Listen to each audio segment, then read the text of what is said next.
وَلَقَدْ يَسَّرْنَا الْقُرْآنَ لِلذِّكْرِ فَهَلْ مِن مُّدَّكِرٍ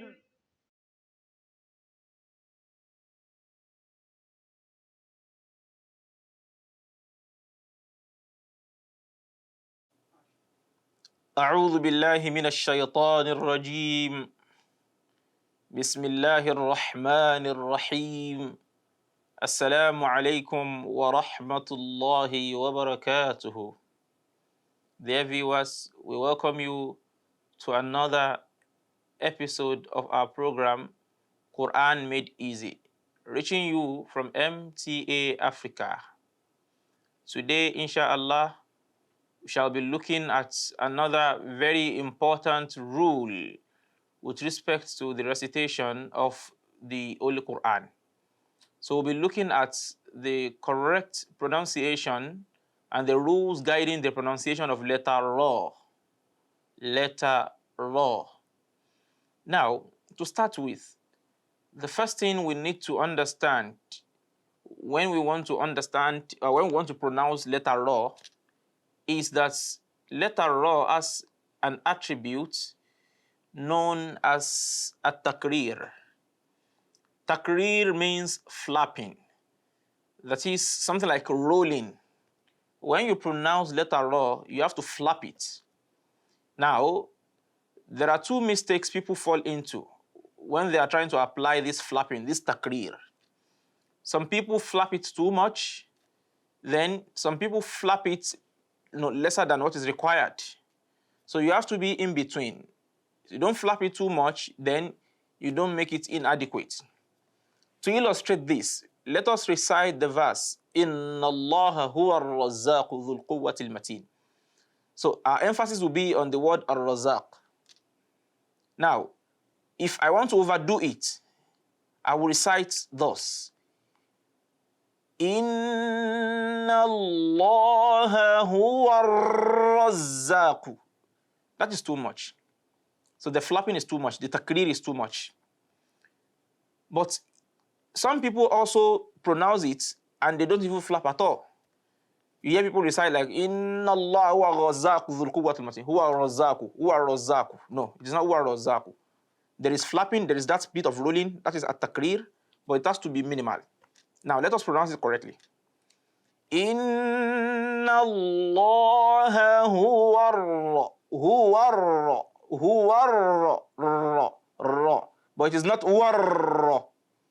So, Inna Allah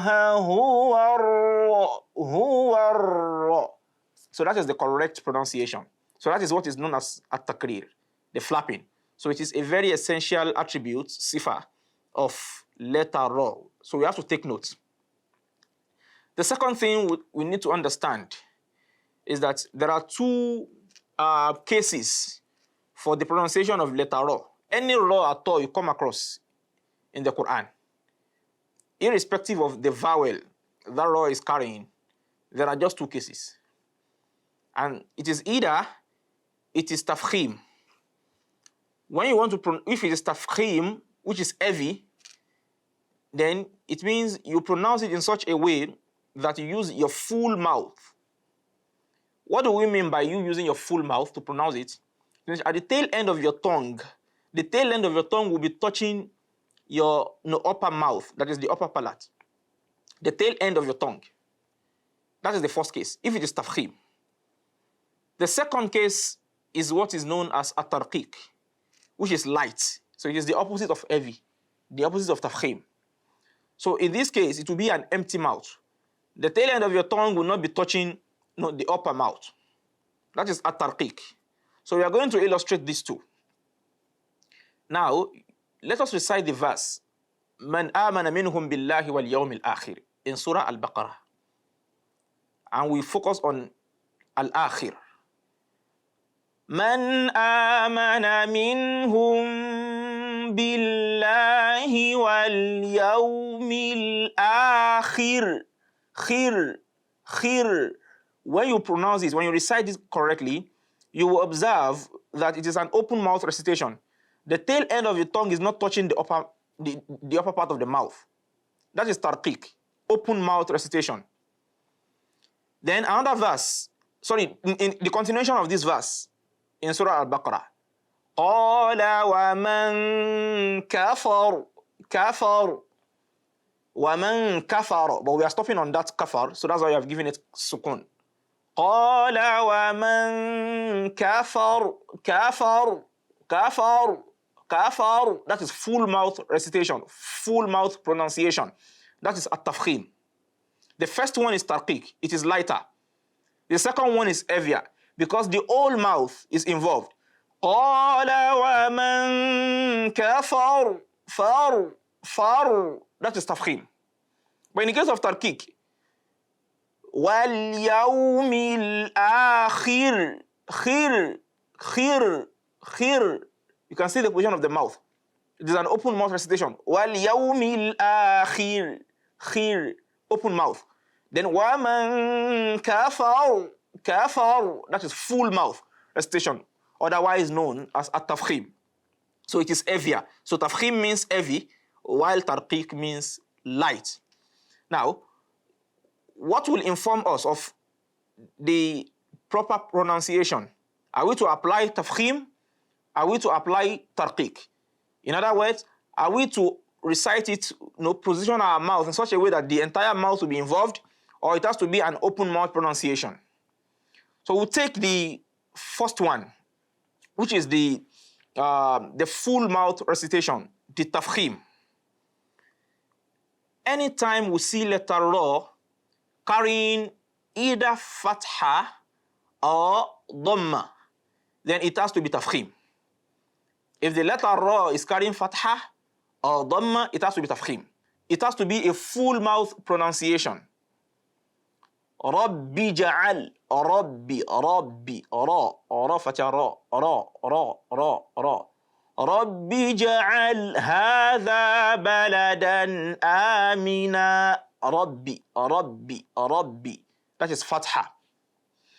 Ya bani Israel.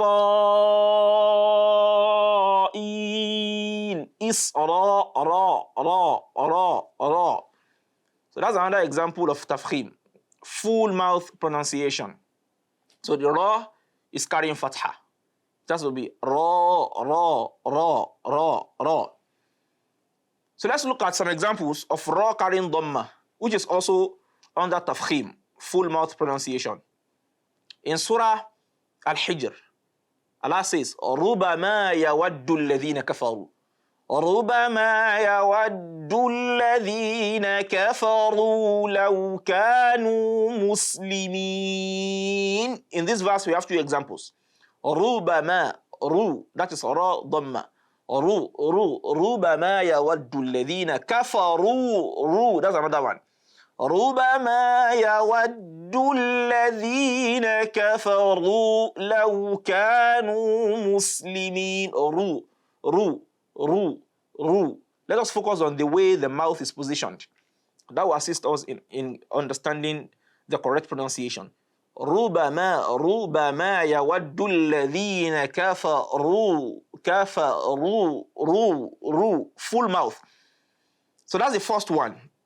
That is, when ra is carrying fatha or dhamma, then it has to be a full mouth pronunciation, otherwise known as at-tafkhim. That's every pronunciation.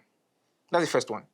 Now the second case is if the ra is carrying sukun, but it is preceded by a letter carrying fatha or dhamma.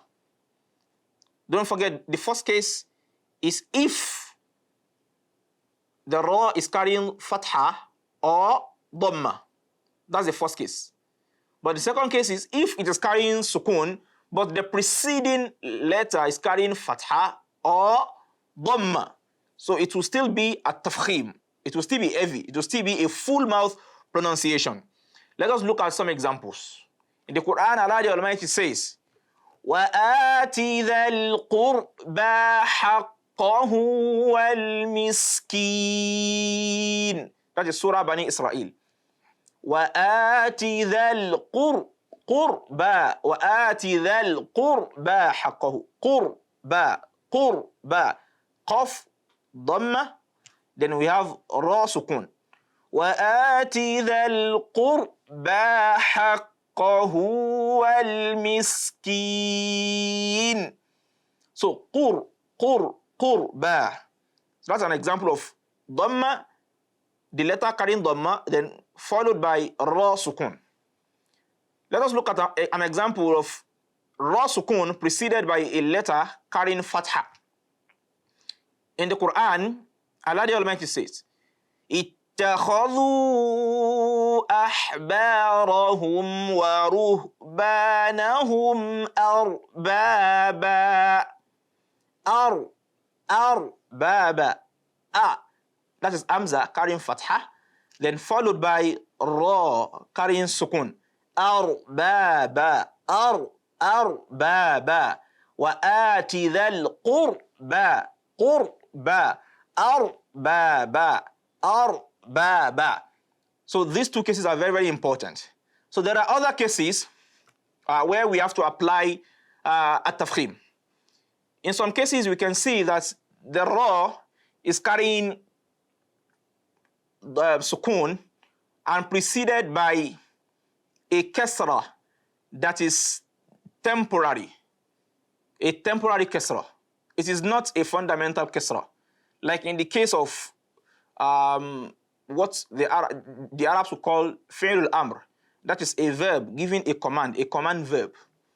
So for instance, in the Quran, Allah says, قَالَ رَبِّ ارْجِعُونَ irji'un. Now, the word irji'un, that alif there is given an imaginary, or let me say a temporary kasra, then followed by ra sukun. That kasra is not fundamental in that letter. Then we have ra sukun. So in that case, we will still apply tafkhim.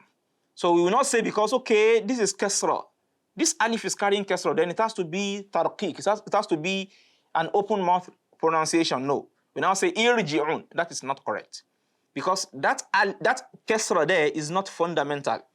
So it is irji'un, irji'un, irji'un. So when we look at Surah Al-Fajr, Ya ayyatuha nafsul mutma'innah irji'i ila rabbiki radiyatan mardiyah. Irji'i. So we are not going to recite as irji'i. No, that is not correct. It has to be irji'i. Why? Because the word is irji'i and the e under that alif is not fundamental. So in all these cases, we have to apply a tafkhim, full mouth pronunciation of that ra. Do not forget, a fundamental attribute of ra is at-takrir, that flapping, that rolling. But you don't roll it too much, then you don't overdo it, and you don't do it less. You have to be in between. You have to maintain a middle course. قَالَ رَبِّ ارْجِعُونَ. And I've also mentioned that if the ra is carrying fatha or dhamma, you apply tafkhim. If the ra is carrying sukun, but preceded by a letter carrying either fatha or dhamma, you still apply at-tafkhim.